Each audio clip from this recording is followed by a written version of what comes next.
একটি football match শেষ হতে কত সময় লাগে? ক্লাব বিশ্বকাপে বেনফিকা আর চেলসির ম্যাচ শেষ হতে সময় লেগেছে 5 ঘন্টা। ঝড় আর বজ্রপাতের শঙ্কায় প্রায় 2 ঘন্টা বন্ধ ছিল এই ম্যাচ। তাতেই বিরক্ত দুই দল। তবে এটাই প্রথম নয়।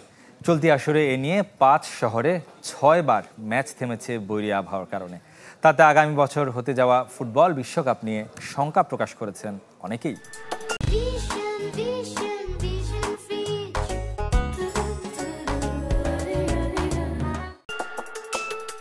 ম্যাচের বাকি মাত্র 5 মিনিট, অথচ এই বাকি সময় খেলার জন্য চেলসি বেনিফিকাকে অপেক্ষা করতে হয়েছে প্রায় 2 ঘন্টা। ফুটবল ম্যাচের স্টপেজ টাইম কতটা অস্বাভাবিক হতে পারে তার প্রমাণ মিলেছে এবারের ক্লাব বিশ্বকাপে।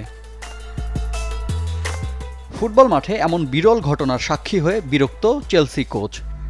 ব্যক্তিগতভাবে মনে করি এটি কোনোভাবেই ফুটবল নয়। আমার মনে হয় এটি সম্পূর্ণরূপে একটা কৌতুক।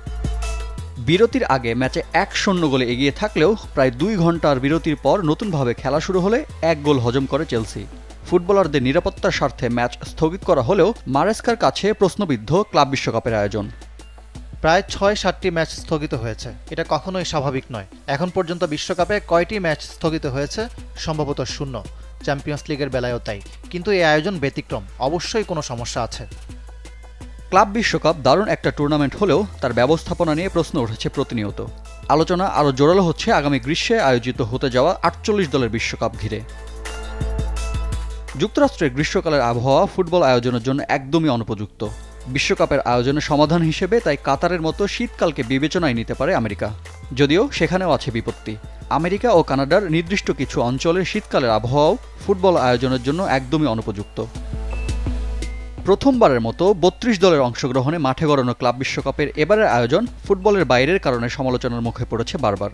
দর্শক শূন্য গ্যালারির পর অনুপযুক্ত আবহাওয়ায় টুর্নামেন্ট আয়োজনের সফলতা যেখানে বেশ প্রশ্নবিদ্ধ। রিফাত হোসেন, চ্যানেল 24।